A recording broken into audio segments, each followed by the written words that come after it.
वाह, मैंने कह दिया ना, आप इस रिश्ते के लिए मना कर दो। हमारी गुड़िया की शादी दूसरे शहर में नहीं होगी। अरे ऐसे कैसे अपनी बहन को किसी अनजान शहर में अनजान लोगों के बीच में जाने दो? वहां कौन ख्याल रखेगा इसका?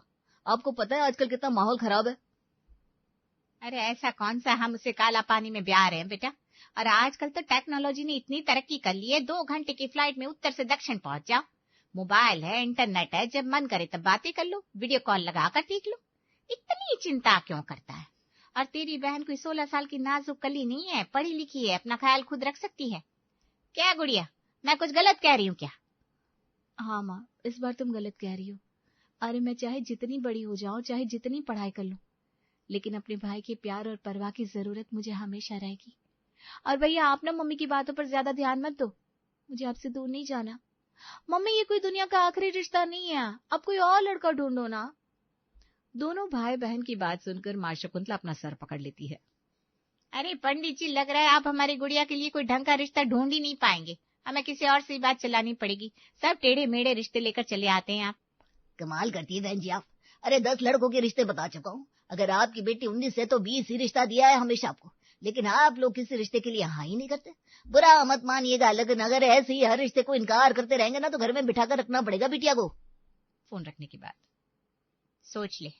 आज तो तू ही हर लड़के को इनकार कर रहा है, और फिर कल को कहेगा माँ बाप ने समय से बहन की शादी नहीं की, छाती पर बिठा कर रखा हुआ है।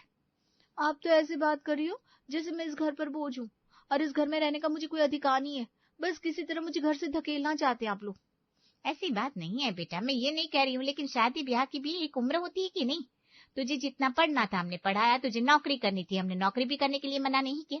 अब शादी की उम्र है तो शादी की बात करने में हर्ज क्या है? सुनिए जी, मैं ना आपकी बेटी के लिए लड़के ढूंढ ढूंढ के परेशान हो गई हूँ। आज तो आपका बेटा बहन के प्यार में बावला हुआ जा रहा है। अभी साल भर बाद जब उसकी अपनी दुल्हन आ जाएगी ना, तो यही बहन आंखों में कांटे की तरह चुभने लगेगी। मैंने भी दुनिया देखी है, वही बहन जिन पर भाई जान लुटाते ना, शादी होते ही वही बहनें 2 दिन के लिए भी मायके क्या आ जाए, बेटे बहू के सीने पर सांप लौट जाते हैं। और वैसे भी बेटियों को कौन सारी जिंदगी घर में बिठा कर रखता है? अगर कोई अच्छा लड़का मिल रहा है तो परेशानी क्या है भाई? थोड़ी दूर भी रिश्ता हो जाएगा तो पड़ोस वाले घर में तो बिटिया को ब्याह नहीं देंगे हम। तुम्हारी परेशानी समझ रहा हूँ मैं भाग्यवान, लेकिन तुम्हारी इस बात से तो मुझे भी सख्त ऐतराज है कि शादी के बाद हमारी उमेश की नजरों में गुड़िया खटकने लगेगी। अरे जान छिड़कता है वो गुड़िया के ऊपर। आजकल की स्वार्थी दुनिया में ऐसा प्यार करने वाला भाई बहन का प्यार कहीं देखा है? तुम्हें तो खुश होना चाहिए कि तुम्हारे बच्चों के बीच में इतना प्रेम है, और तुम हो कि हर समय बस उन्हें कोसती रहती हो। मैं उन्हें कोस रही हूँ? मैं माँ हूँ उनकी। खैर कुछ भी कहना बेकार है, यहाँ तो कुएं में ही भांग पड़ी है। हालांकि उमेश घर से 10 किलोमीटर से बाहर बहन का रिश्ता करने के पक्ष में नहीं था, लेकिन जब पवन का रिश्ता गुड़िया के लिए आया तो चाहकर भी गुड़िया के माता पिता इस रिश्ते के लिए इनकार नहीं कर पाए। पवन एक ऑफिसर था, सुंदर रंग रूप, ऊंची पोस्ट, मान सम्मान, उस सब कुछ था पवन के पास जिसकी एक बेटे के माता पिता कामना करते हैं। बस एक परेशानी थी, और वो ये कि शादी के लिए गुड़िया यानी शैलजा को 100 किलोमीटर दूर दूसरे शहर में दुल्हन बनकर जाना था। धूमधाम से शैलजा यानी कि गुड़िया की शादी होती है और वो दुल्हन बनकर पवन के घर पहुंच जाती है। शादी के कुछ दिन बाद। अरे बेटा, तू तो ऐसे मुंह लटकाकर बैठा हुआ है जैसे तेरी बहन ससुराल नहीं बल्कि जेल चली गई है। देख बेटा, एक समय के बाद ना हर लड़की को अपना घर छोड़कर ससुराल जाना ही पड़ता है। ऐसा नहीं है कि उसके जाने की हमें तकलीफ नहीं है, लेकिन यही दुनिया की रीत है। तेरी जिद थी ना, पहले गुड़िया की शादी होगी तभी तू शादी करेगा, तो अब बहन के जाने का गम भूल जा और अपनी शादी की तैयारी शुरू कर दे। अरे माँ, कमाल करती हो तुम भी। अभी 1 महीना हुआ है मेरी बहन की शादी को, और आप अभी से मेरी शादी की चिंता करने लगी। ऐसी भी क्या जल्दी है, कर लेंगे शादी। कितनी मुश्किलों से तो शैलजा की शादी हुई है, अब तुम भी शादी करो तो हमारी भी जान छूटे। माँ बाप बनोगे ना तब समझ में आएगा कि ये माँ बाप के सर पर एक बहुत बड़ी जिम्मेदारी होती है कि बच्चों की शादी हो जाए, उनका घर संसार बस जाए। हर माँ बाप बस यही तो चाहते हैं। तुम्हारी माँ ठीक कह रही है बेटा, शादी करो और सेटल हो जाओ। मम्मी पापा की जिद के आगे उमेश की एक नहीं चलती, और जल्दी ही माँ की दिखाई लड़कियों में से सोना नाम की एक लड़की उमेश को पसंद आ जाती है, और उमेश उसे दुल्हन बनाकर अपने घर ले आता है। पहली रसोई के समय। उमेश देख, बहू ने आज पहली बार अपने हाथों से सबके लिए खाना बनाया है। सबसे पहले तू चक्कर बता कैसा बना है। उमेश खाने का पहला कोर मुंह में डालता है। खाना तो अच्छा बना है, लेकिन सच बताओ ना तो गाजर का हलवा तो मुझे गुड़िया के हाथ का ज्यादा पसंद आता है। गुड़िया तू भी खाना देख कैसा बनाया तेरी भाभी ने। भैया ये क्या बोल रहे हो आप? भाभी ने खाना बहुत अच्छा बनाया है, और वैसे भी आज तो भाभी का स्पेशल दिन है। आज मेरे बारे में बात कोई नहीं करेगा, सब लोग सिर्फ भाभी की तारीफ करेंगे। बिल्कुल ठीक कह रही है तू बेटा, आज तो बहू की पहली रसोई है, उसने इतनी मेहनत से सबके लिए इतना बढ़िया खाना बनाया है, फिर आज तो किसी और की बात होनी ही नहीं चाहिए। वैसे तो गुड़िया और उसकी माँ शकुंतला दोनों ने बात को संभालने की पूरी कोशिश की थी, लेकिन सोना को पति उमेश का सबके सामने बहन की तारीफ करना खटक गया था। 4 दिन बाद, माँ मैं चलती हूँ, भैया की शादी अच्छे से निपट गई, अब मुझे भी अपना ससुराल देखना चाहिए। अरे ऐसे कैसे चली जाएगी, अभी तक तो शादी के कामों में इतना बिजी थे, ढंग से बात भी नहीं कर पाया। अब तेरी भाभी भी आ गई है, कुछ दिन रुक जा अपनी भाभी के साथ, उससे भी कंपनी मिल जाएगी। पति की बात सुनकर सोना बेमन से मुस्कुरा देती है। अरे सोना कहो ना इसे रुकने के लिए। हाँ रुक जाओ ना, तुम्हारे भैया कह रहे हैं तो, और वैसे भी अभी तो हमारी शादी को 4 दिन हुए हैं। सबकी रोकने के कारण गुड़िया कुछ दिन के लिए मायके में ठहर जाती है। भाभी अपने हाथ का कुछ अच्छा से खिलाइए ना। मुझे अच्छा बनाना कहाँ आता है, मैं चाहे जितनी जान लगाकर बना दूं, तुम्हारे भैया को मेरे हाथ का स्वाद कहाँ मन भाता है। और सिर्फ खाना ही क्यों, मुझे तो ऐसा लग रहा है मेरे अंदर कोई अच्छा ही है ही नहीं। सबसे खूबसूरत, सबसे इंटेलिजेंट, सबसे अच्छा खाना बनाने वाली, हर ड्रेस में जचने वाली, सबकी परवाह करने वाली 100 गुणों की खान तो तुम हो ना। मेरा क्या है, मेरे अंदर तो कोई गुण है ही नहीं। ऐसी कोई बात नहीं है भाभी, भैया की तो आदत है यूं ही बस तारीफ कर देते मेरी, उनका वो मतलब नहीं था। मैं सब समझती हूँ गुड़िया, छोड़ो तुम। 2 दिन बाद, सुना तैयार हो जाना, शाम को मूवी देखने चलेंगे। ये रिवाज रस्में करते करते मुझे तो थकान हो गई है, फिल्म देखेंगे ना तो मूड फ्रेश हो जाएगा।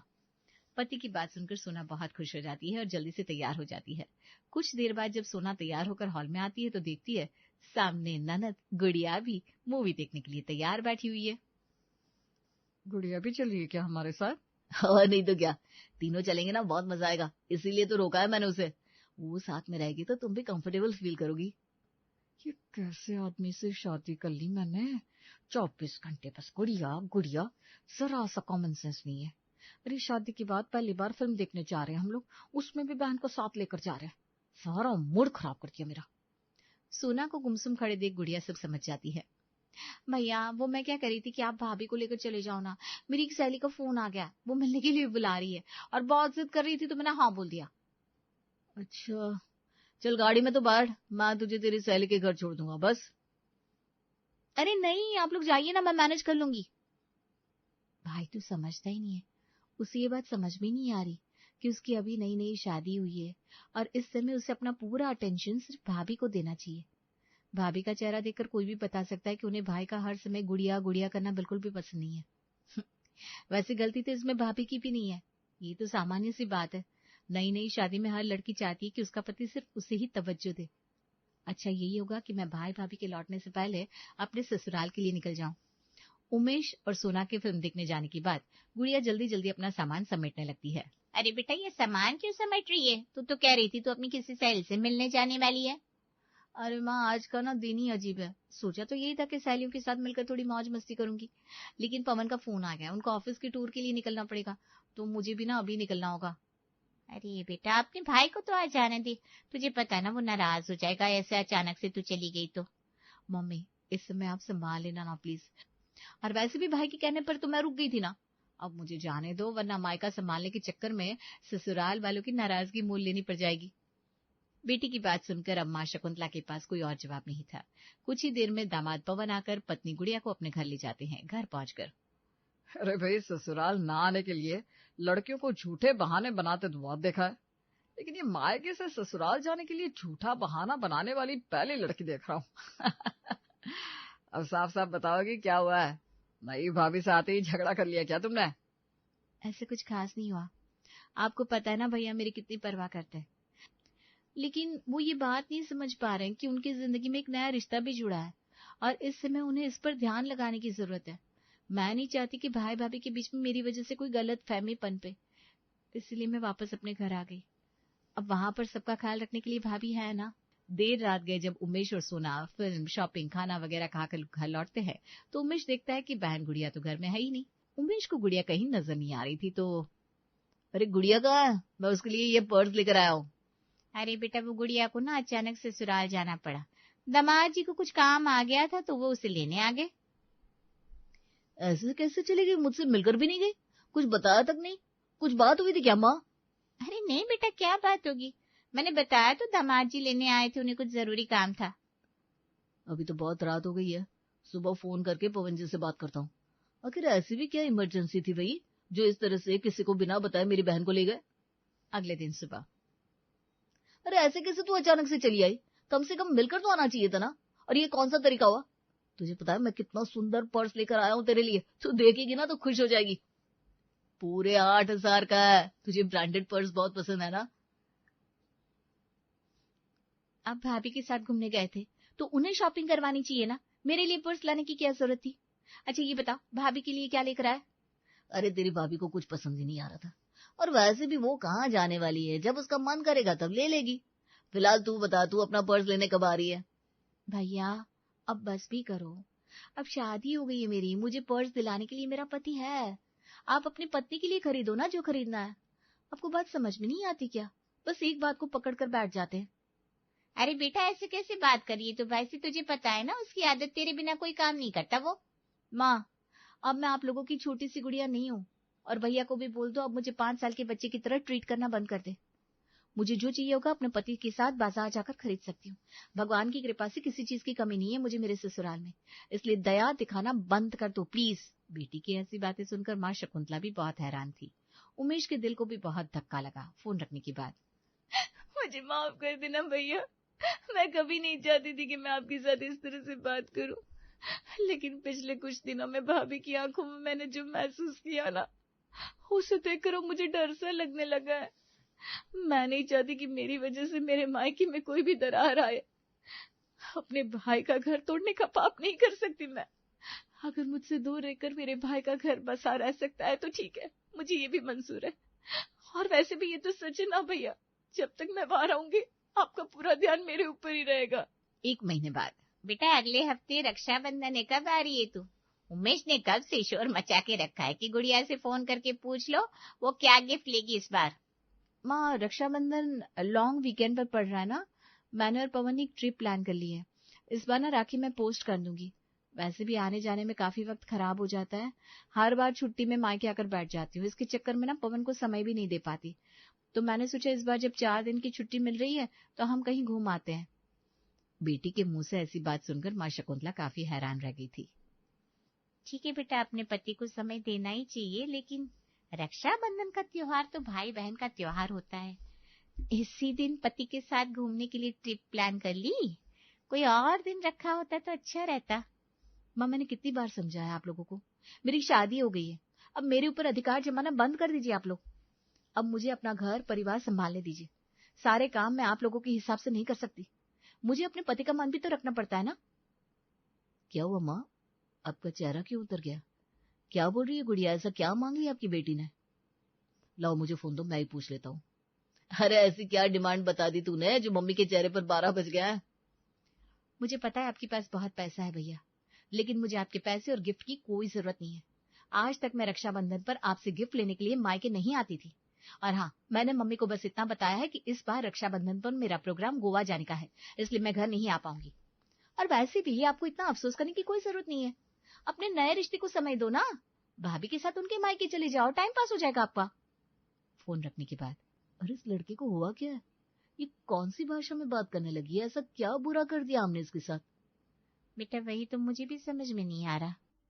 इस बार रक्षाबंधन पर मैं उसे गोमती नगर में ही एक प्लॉट लेकर दे रहा हूँ। वैसे भी पापा की प्रॉपर्टी में आधा हिस्सा उसका भी तो है, वो तो कभी अपना अधिकार मांगेगी नहीं, इसलिए मैंने सोचा कि मैं अपने शहर में उसे एक प्लॉट लेकर दे देता हूँ। पवन जी से भी बात हुई, वो भी उस प्लॉट पर मकान बनवाने के लिए तैयार हो गए थे, लेकिन उनकी बातों से ऐसा लग रहा है कि बहन हमारी शक्ल भी देखना नहीं चाहती। बस बहुत हो गया, तू वो पवन जी को फोन लगा, वही सारी सच्चाई बताएंगे।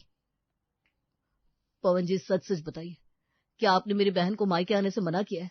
अगर आपके मन में कोई भी बात है तो आप सीधे सीधे कह सकते हैं, लेकिन जो भी बात है सच सच बताइए।